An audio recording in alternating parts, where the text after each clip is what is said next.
이사야 12장 1절부터 6절 말씀까지 제가 봉독을 해드리도록 하겠습니다. 이사야서 12장 1절부터 6절 말씀이 되겠습니다. 그날에 내가 말하기를 여호와여 주께서 전에는 내게 노하셨사오나 이제는 주의 진노가 돌아섰고 또 주께서 나를 아니하시오니 내가 주께 감사하겠나이다 할 것이니라. 보라, 하나님은 나의 구원이시라. 내가 신뢰하고 두려움이 없으리니 주 여호와는 나의 힘이시며 나의 노래시며 나의 구원이시니라. 그러므로 너희가 기쁨으로 구원의 우물들에서 물을 기르리로다. 그날에 너희가 또 말하기를 여호와께 감사하라. 그의 이름을 부르며 그의 행하심을 만국 중에 선포하며 그의 이름이 높다 하라. 여호와를 찬송할 것은 극히 아름다운 일을 하셨음이니 이를 온 땅에 알게 할지어다. 시온의 주민아 소리 높여 부르라. 이스라엘의 거룩하신 이가 너희 중에 크심이니라 할 것이니라. 아멘. 하나님을 영과 진리로 예배케 하시고 또 이 시간 주의 말씀을 청정할 수 있는 은혜를 베풀어 주심을 감사합니다. 하나님의 기록된 예언의 말씀이 선포될 때 우리의 마음의 문을 열어주시고 길을 여셔서 성령이 교회들에게 하시는 주의 음성을 듣게 하옵소서. 깨닫게 하옵소서. 예수님 이름으로 기도하옵나이다. 아멘. 할렐루야. 아멘. 우리 기독교를 하나님을 향한 예배 종교라고 우리가 이야기할 수 있습니다. 자, 예배는 하나님을 사랑하는 사람들이 하나님 앞에서 해야 될 가장 중요한 일이고 가장 우선되는 일이라고 이야기할 수가 있을 것입니다. 자, 예배는 하나님의 자녀가 누리는 최고의 특권인 동시에 하나님의 자녀가 해야 할 최우선의 의무이기도 합니다. 예배는 신앙생활의 기본 중의 기본이라고 이야기할 수가 있을 것입니다. 자, 우리가 요한복음 4장 23절 말씀을 보게 되면 예수께서 사마리아 여인에게 이르시기를 아버지께 참되게 예배하는 자들은 영과 진리로 예배할 때가 오나니 곧 이때라. 아버지께서는 이렇게 예배하는 자들을 찾으신다라고 말씀을 하고 있습니다. 우리의 예배는 영과 진리로 드려지는 예배, 할렐루야. 그 예배 때는 이때이고 이렇게 하나님께서는 예배하는 자를 찾으신다라고 말씀을 하고 있습니다. 우리의 예배가 하나님이 찾으시는 그 예배가 될 수 있기를 주의 이름으로 축원합니다. 우리 옆에 있는 분들과 함께 인사하겠습니다. 하나님 우리 가운데 함께 하십니다. 인사하겠습니다. 하나님 우리와 함께 하십니다. 하나님이 우리 예배 가운데 함께 하십니다. 할렐루야. 자, 오늘 이사야 12장은요 노래 형식을 취하고 있습니다. 그 본문의 내용을 보게 되면은 출애굽기 15장에 나오는 모세와 미리암의 노래와 거의 흡사한다고 이야기할 수가 있을 것입니다. 자, 430년 동안의 고통스러운 애굽의 노예 생활을 하나님께서 그들을 이제 구원하심으로 청산을 하게 되죠. 자, 10가지 재앙을 통해서 바로를 굴복시키시고 그들이 애굽에서 나왔음에도 불구하고 그들은 홍해라고 하는 거대한 장애를 만나게 됩니다. 자, 홍해 앞에서 그들이 느낀 두려움이라고 하는 것은 이루 말할 수가 없었지요. 모세가 여호와께 부르시니 여호와께서 말씀하십니다. 지팡이를 여러분들이 내어놓으라고 지팡이를 이렇게 이제 바다를 향해서 이렇게 이제 내밀라고 얘기를 하시죠.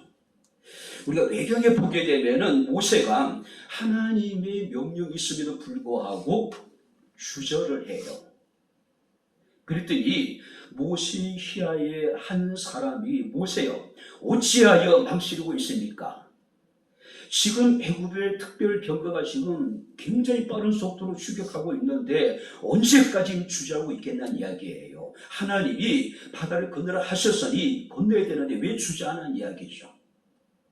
자, 그러면서 그가 자신의 몸을 홍해 바다에 던지는 순간에 홍해 바다가 갈라졌다고 이야기합니다. 이것은 성경이 아니라 외경에 나오는 이야기입니다. 그만큼 절박했다는 이야기죠.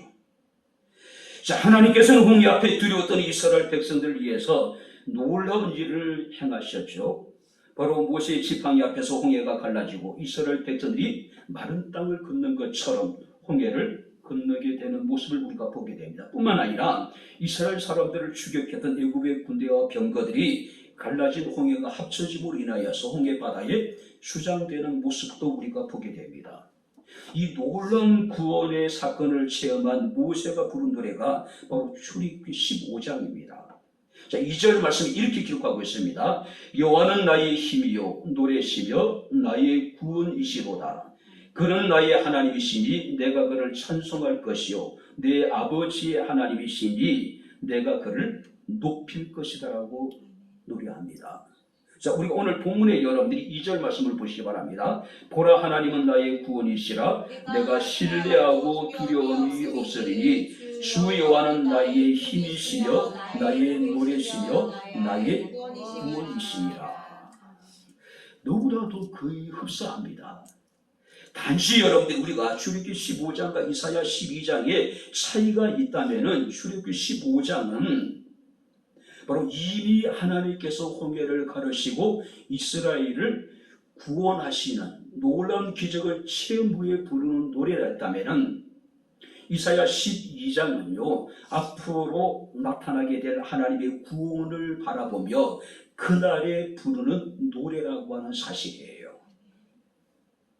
자, 여기서 그날이라고 하는 것은 이스라엘의 대적 아수르로부터 하나님이 이스라엘 구원하시는 그날, 이스라엘 사람들이 70년의 포로 생활을 마치고 다시 잃어버린 고토로 돌아오게 되는 그날, 궁극적으로 예수 그리스도께서 재림하셔서 이 땅에 주를 믿는 자들을 이 땅에 이제 구원하시게 되는 그날, 그러니까 종말론적인 의미가 포함되어져 있는 겁니다. 자, 그런데 시인은 주 여호와는 나의 노래라고 이야기를 합니다. 자, 나의 노래라고 하는 것은 여호와께서 나로 하여금 노래하게 하시는 분. 뿐만 아니라 여기서 나의 노래라고 하는 의미 속에는 나의 노래의 대상이 되시는 분. 그래서 우리가 욥기 35장 10절 말씀을 보게 되면은 하나님은 밤에 노래를 주시는 분으로 묘사하고 있습니다. 개역 성경 이렇게 번역합니다. 사람으로 밤중에 노래하게 하시는 분. 할렐루야. 우리 인생의 어두운 밤을 만나게 될 때라도 하나님께서 우리에게 부를 수 있는 노래를 주신다는 이야기예요. 우리가 노래를 부르게 하신 하나님이시라는 것이죠. 자, 그렇기 때문에 혹자는 이르기를 찬양은 하나님만이 참 신임을 선언하는 것이요 그의 약속이 이루어질 것을 확신하는 일이다. 찬양은 단순한 노래가 아니라 하나님을 절대적으로 신뢰하는 행위고 하나님의 약속이 반드시 이루어질 것을 확신하는 일이 뭐냐면 바로 이 찬양이라는 거예요. 그래서 찬양은 거룩한 백성이 거룩하신 하나님을 증거하는 가장 유쾌한 변정이라고 표현하고 있더라고요. 거룩하신 자들이 거룩하신 하나님을 증거하는 가장 유쾌한 변증, 이게 뭐냐면은 찬양이라는 것이죠. 자, 그렇기 때문에 우리 그리스도인들은 노래를 불러 제껴서는 안 됩니다. 찬양을 목청껏 우리가 불러 제끼는 그런 노래가 돼서는 안 된다는 이야기예요. 바로 하나님을 절대 신뢰하는 선언이고 바로 그 약속이 이루어질 것을 믿는 일이고 거룩한 백성이 거룩한 하나님을 증거하는 유쾌한 변정이기 때문에 찬양을 아무렇게나 불러서는 안 된다는 것이죠. 자, 그렇다면 오늘 우리가 본 말씀을 보게 되면 우리가 하나님을 찬양할 수밖에 없는 이유가 기록되어져 있습니다. 2절 말씀을 보게 되면 하나님은 우리의 구원이시기 때문이라고 말씀을 하고 있습니다. 하나님만이 우리를 구원하시는 분이시고 하나님만이 구원 그 자체가 되시는 분. 그래서 칼빈은 이런 이야기를 합니다. 하나님은 아수르의 공격으로부터 자기 백성들을 구원하셨다. 그리고 궁극적으로 자기 백성을 죄와 사망으로부터 구원하심으로 넘치는 찬송거리를 제공해 주셨다. 한번 따라해 보시기 바랍니다. 넘치는 찬송거리를 제공하신 하나님. 이미 하나님은 우리에게 우리가 노래할 수밖에 없는 넘치는 찬송거리를 우리에게 제공해 주었대요. 그래서 우리는 찬양합니다. 찬송가 303장에 보게 되면은 날 위하여 십자가의 중한 고통 받으사 대신 죽은 주 예수의 사랑하신 은혜여 보배로운 피를 흘려 영영 죽을 죄에서 구속함을 받은 우리. 그때 뭡니까? 어찌 찬양 안 할까? 할렐루야. 아멘. 이미 하나님께서는 넘치는 찬송거리를 우리에게 주셨기 때문에 우리가 하나님을 찬양하는 것은 마땅합니다. 당연하다는 이야기죠. 뿐만 아니라 하나님은 극히 아름다운 일을 행하셨기 때문이라고 말씀하고 있습니다. 하나님이 행하신 일 가운데 가장 아름다운 일은 뭘까요? 예수를 통해서 나타나신 하나님의 십자가의 사랑이 아닐까요? 자, 뿐만 아니라 우리가 6절 말씀을 보게 되면은 하나님은 크신 분이시기 때문이다. 세상에 무엇과도 비교할 수 없을 정도로 하나님은 크고 위대하신 하나님이십니다. 할렐루야. 그래서 우리가 하나님을 노래할 수밖에 없는 것이죠. 자, 그렇다면 우리가 구원을 받는 사람으로서 나의 노래이신 하나님을 어떻게 찬양할 것인가? 우리가 몇 가지로 함께 살펴보면서 은혜를 나누도록 하겠습니다. 자, 3절을 우리 다시 한번 같이 읽겠습니다.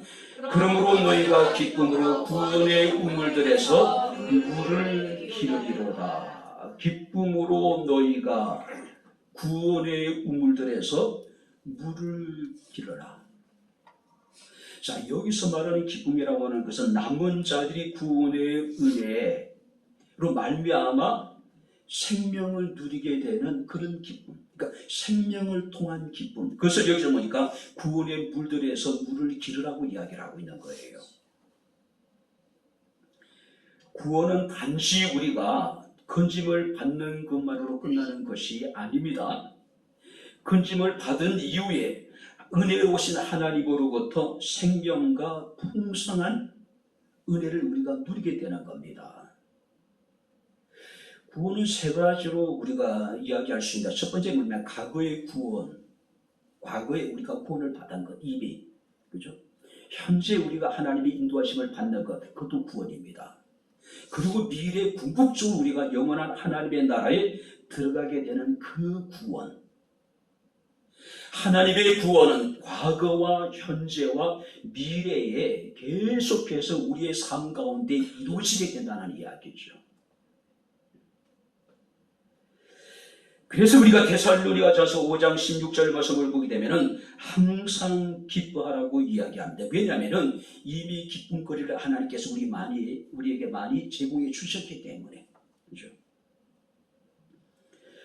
리차드 범브란트라고 하는 목사님이 계십니다. 루마니아에서 복음을 전하다가 13년 동안 그 감옥에 갇혀 힘든 시간을 보냈습니다. 그가 하나님의 품으로 떠나기 전에 남긴 책이 하나님의 지하 운동이었습니다. 근데 그 책의 서문에 보니까 이렇게 기록하고 있습니다.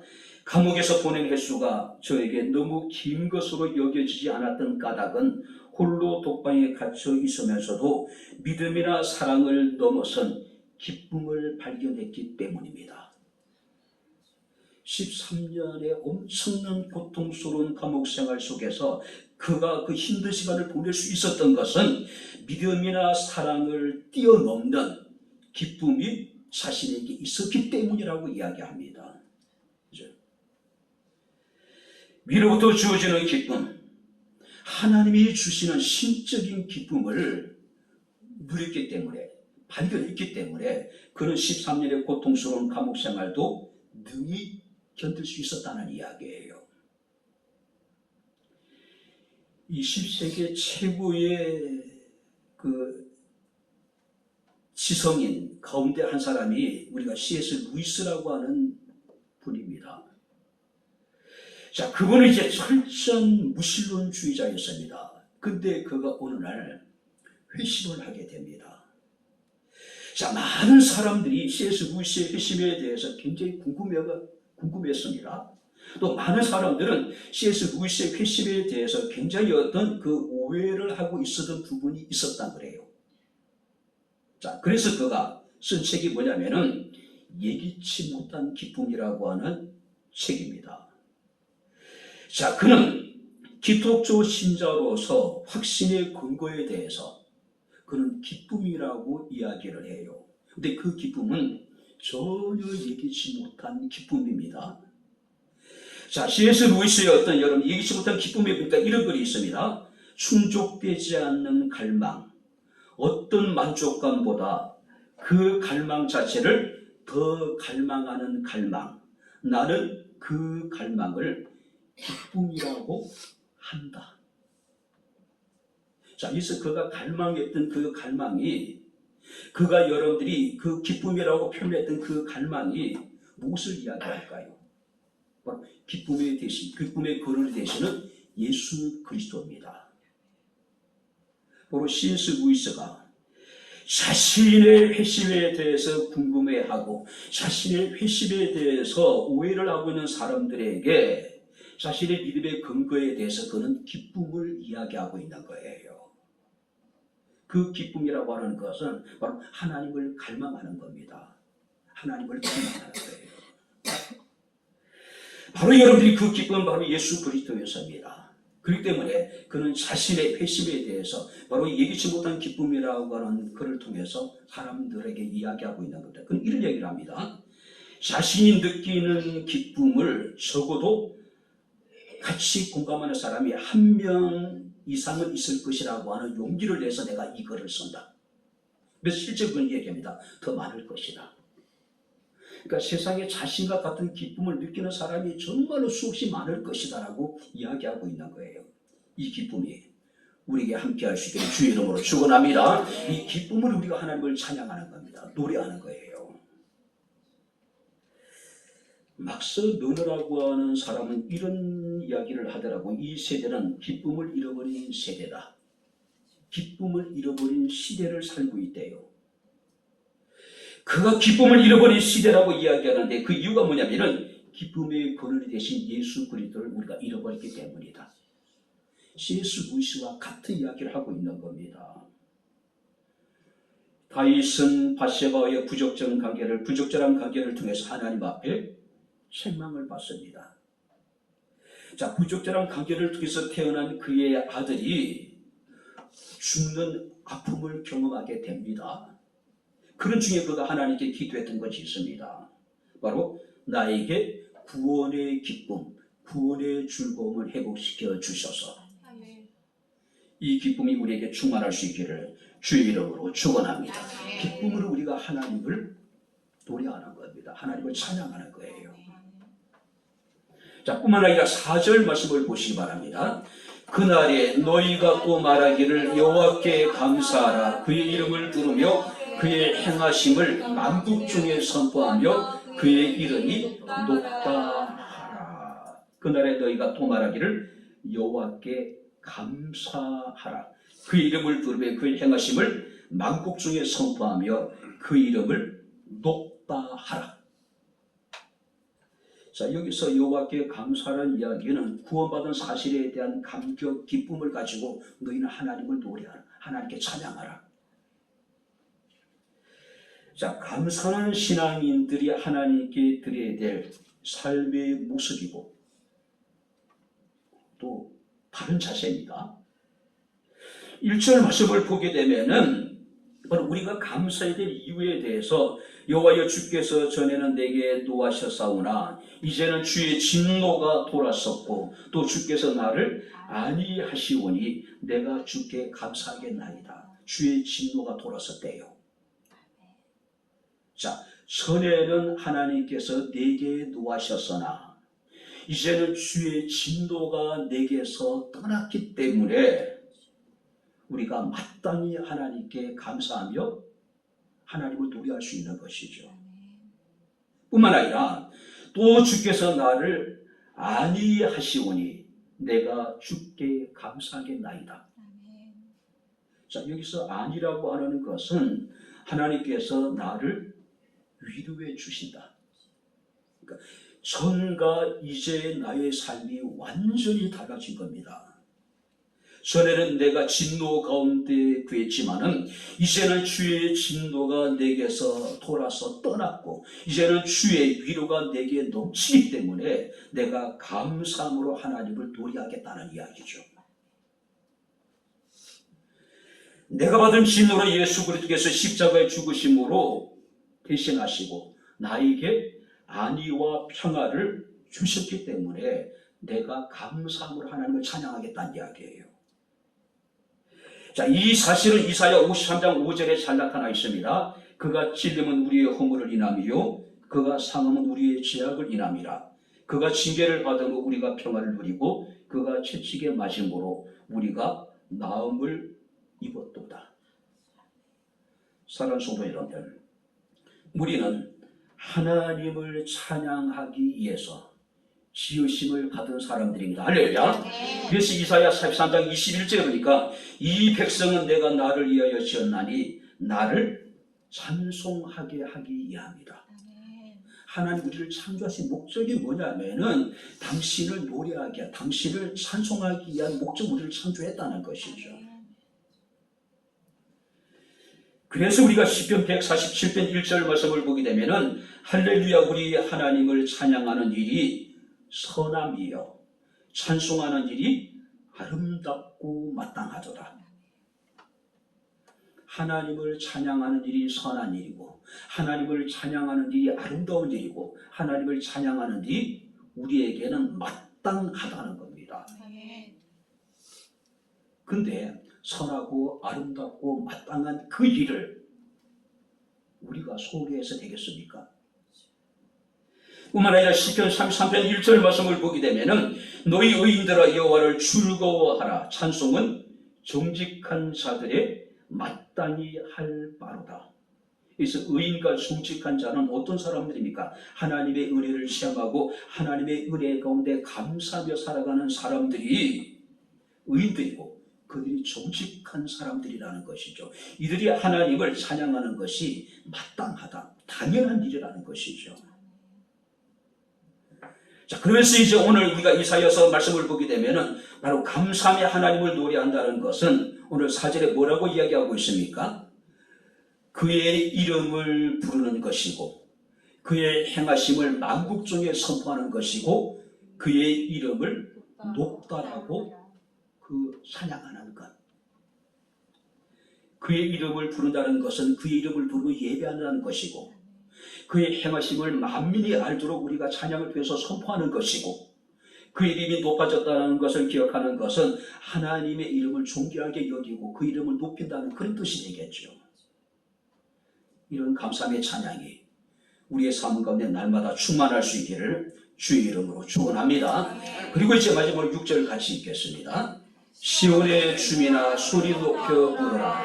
이스라엘의 거룩하신 이가 너희 중에서 크신이라 할 것입니다. 시온의 주민아 소리 높여서 부르라.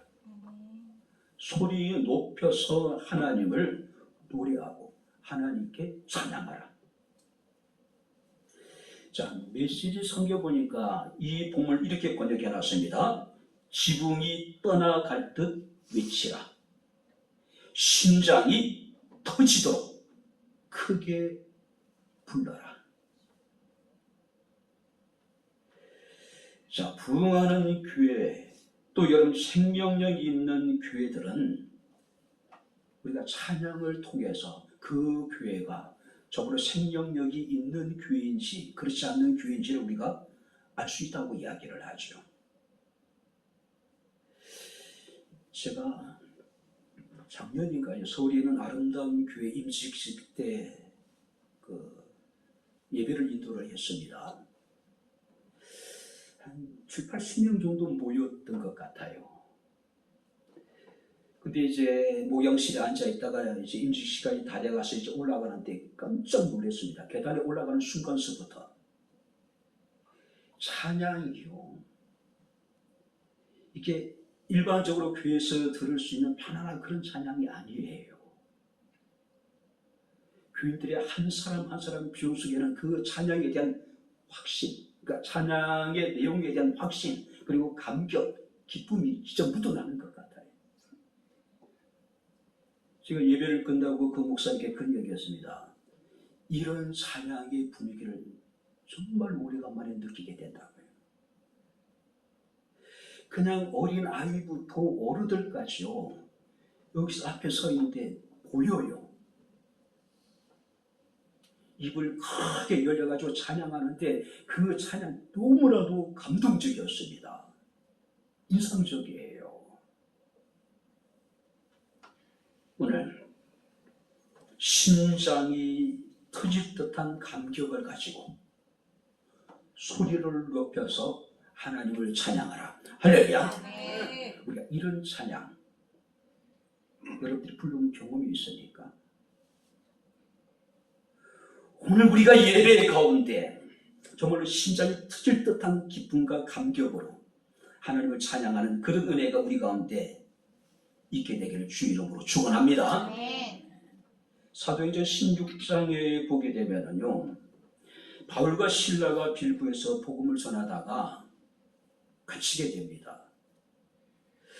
자, 바울은 2차 전도 여행을 통해서 소아시아 지역에 가서 1차 전도 여행을 통해서 세운 교회를 돌아보기 위한 목적으로 출발을 했는데 하나님이 그의 길을 막으시죠. 환상을 통해서 마케도니아 사람들이 나타나서 건너와서 우리를 도우라고 환상을 보고 하나님의 뜻인 줄 알고 순종을 합니다. 그리고 여러분들이 최초로 그리스도의 복음이 아시아를 넘어서 유럽에 여러분들이 들어가게 됩니다. 그 관문이 어디냐면은 바로 이 빌립보라고 하는 지역이에요. 전혀 여러분들이 당시 사람들이 알지 못했던 희한한 풍속을 전한다고 하는 이유로 감옥에 갇히게 되죠. 쉽게 이야기하면은 풍기문란죄에 해당되지 않을까 생각이 돼요. 성경을 보게 되면은 그들은 바울과 실라를 붙잡아서 옷을 찢어 벗기고 매질을 했다고 이야기합니다. 그것도 많이 지쳤대요. 많이. 그리고 그들을 차가운 감옥에 던져버리게 됩니다. 빛이 전혀 들어오지 않는 어두운 땅굴과 같은 감옥이에요. 그리고 그들에게는 발에는 첩고가 씌워지게 됩니다. 빌보 지역에 갔을 때 감옥을 봤는데 감옥이 이렇게 이제 돌담으로 이제 다보를 이렇게 이제 둘러싸여 있더라고요. 크진 않아요. 우리가 아파트 25평에 여러분들 작은 방 정도 될까? 아주 작은. 자, 성경을 기록하고 이렇게 기록했습니다. 한밤중에 바울과 실라가 기도하고 하나님을 찬송하며 죄수들이 듣더라. 바울과 실라가 많은 매를 맞고 차가운 감옥에 던져지게 됩니다. 밤에 느끼는 환기, 밤에 느끼는 고통은 훨씬 더 심할 수밖에 없었겠죠. 그런 중에도 그들은 하나님께 기도합니다. 그리고 하나님을 찬송했는데 죄수들이 들었다고 이야기를 하고 있어요. 자, 여러분들이 여기서 바울과 신라가 하나님을 찬송했는데 죄수들이 들을 정도면은 바울이 신라가 얼마나 큰 소리로 하나님을 찬양했다는 이야기일까요? 크게 찬양했다는 이야기입니다. 크게 찬양했다는 이야기예요. 자, 그들의 찬양은 역경 중의 찬송이었고 믿음의 찬송이었습니다. 그때 놀라운 하나님의 역사가 나타나게 됩니다. 한밤중의 찬송은 옥터를 흔들리게 만들지요. 한밤중의 찬송은 철동같이 닫혀진 옥문이 열려지게 만듭니다. 모든 사람들이 메인 것이 다 여러분들이 풀어지게 됩니다. 그리고 바울과 실라를 지키던 간수장이 주 예수를 믿어 구원받는 놀라운 역사가 나타나게 됩니다. 빌보 교회 붕의 역사가 나타나게 된 거죠. 큰 소리로 하나님을 찬양할 때 역대하 20장 말씀을 보게 되면 여호사밧 시대에 국가적인 위기를 만나게 됩니다. 모압과 암몬과 마온 사람들이 동맹을 맺어서 유다를 침공을 합니다. 자, 절체절명의 국가적인 위기 앞에서 여호사밧은 하나님께 기도합니다. 우리를 치러 올라오는 이 큰 무리를 우리가 대적할 능력도 없고 어떻게 할 줄도 알지 못하고 주만 바라보나이다. 그때 하나님의 선지자 아시엘을 통해서 히스기야에게 응답하십니다. 이 전쟁에는 너희가 싸울 것이 없나니 대열을 이루고 서서 너희와 함께한 여호와가 구원하는 것을 보라. 유다와 예루살렘아, 너희는 두려워하지 말며 놀라지 말고 내일 그들을 맞서 나아가라고 말씀을 해요. 자, 그랬더니 여호사밧이 몸을 굽혀 얼굴을 땅에 대니 온 유다와 예루살렘 주민들도 여호와 앞에 엎드려 여호와께 경배하고 그앗 자손과 고라 자손에게 속한 네 사람들이 한번 따라해 보시기 바랍니다. 심히 큰 소리로 하나님을 찬송하니라. 그리고 이어서 그 노래와 찬송이 시작될 때에 여호와께서 복병을 두어 유다를 치러 암몬 자손과 모압 자손과 또 세일산 주민들을 치게 하시니 심히 큰 소리로 하나님을 찬양할 때에 여호와께서 복병을 두어서 모압과 암몬과 마온 사람들을 치게 하셨다는 이야기예요. 세상의 노래는 우리의 마음을 심란하게 하지만은 하나님을 우리가 찬양하는 노래는 기쁨이고 또 여러분들이 기적을 일으킵니다. 구원받는 자들은 하나님이 행하신 일들을 기억하고 우리가 하나님을 찬양해야 되는데 큰 소리로. 여러분들 함께 찬양할 때요, 내가 음을 이렇게 낮춰버리면 옆에 있는 사람도 따라서 낮춰요. 그죠? 내가 큰 소리로 하면은요, 옆에 사람도 같이 큰 소리로 합니다. 심장이 터질 듯한 감격으로, 기쁨으로 큰 소리로 하나님을 찬양할 수 있기를 주의 이름으로 축원합니다. 이제 말씀을 마치도록 하겠습니다. 이 백성은 내가 나를 위하여 지었나니 나의 찬송을 나를 찬송하게 하려 함이라고 이야기를 합니다. 윌리엄 로라고 하는 영국의 목사는 이런 얘기를 합니다. 세상에서 가장 훌륭한 성인이 누구인지 아십니까? 기도를 많이 하거나 금식을 많이 하는 사람이 아닙니다. 헌금을 가장 많이 하는 사람도 아닙니다. 매사에 하나님의 뜻을 자기의 뜻으로 삼고 마음에 항상 하나님을 노래할 준비가 되어 있는 사람이 가장 훌륭한 성인이래요.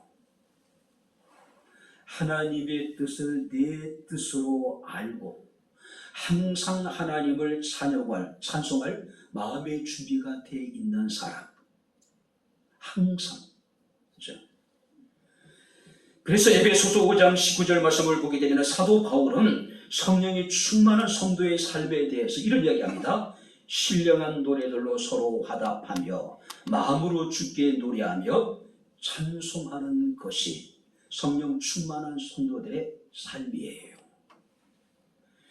히브리서 13장 15절에 히브리서 기자는 그러므로 우리는 예수 그리스도로 말미암아 항상 찬송의 제사를 하나님께 드리자.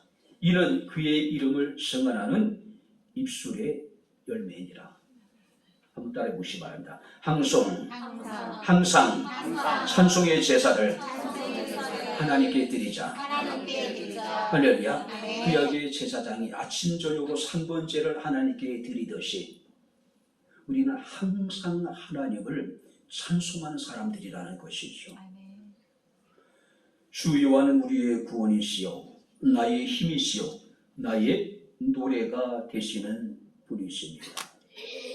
말할 수 없는 그런 기쁨을 가지고 여호와께서 우리 가운데 행하셨던 놀라운 일들을 기억하고 감사함으로 심장이 터질 듯한 감격 가지고 하나님을 노래하고 찬송할 수 있는, 날마다 하나님 앞에 찬송의 제사를 함께 드릴 수 있는 백향목의 모든 성도들이 다 될 수 있기를 주의 이름으로 축원합니다. 기도하겠습니다. 주신 나의 아버지 하나님, 우리 아버지 하나님의 은혜와 사랑을 진심으로 감사를 드립니다. 우리가 연약하고 죄인들고 원수 되었을 때에 독생자신 예수의 십자가의 고난과 죽으심을 통해서 우리를 향하신 하나님의 사랑을 확증시켜 주셨으니 기쁨으로 하나님을 노래하게 하시고 감사함으로 하나님을 노래하게 하시고 심장이 터질단 감격 갖고 큰 소리로 하나님을 노래하게 하옵소서. 항상 찬송의 제사로 하나님을 영화롭게 할 수 있는 백향목교회 성도들이 되게 하옵소서. 예수님 이름으로 기도합나이다. 아멘. 이제는 우리 주 예수 그리스도의 은혜와 하나님의 크신 사랑과 성령님의 교통 교전의 제 충만 역사 인도하시니 여호와께서 우리 가운데 행하신 아름다운 일들을 기억하며 말할 수 없는 기쁨과 감사함으로 심장이 터질 듯한 감격으로 큰 소리로 하나님을 찬양하기를 원하는 백향목교회 사랑하는 모든 성도들 머리머리에 저들의 가정과 직장과 사업장과 이 교회와 이 나라 이 민족 이에 지금부터 영원토록 함께 있을지어다. 아멘.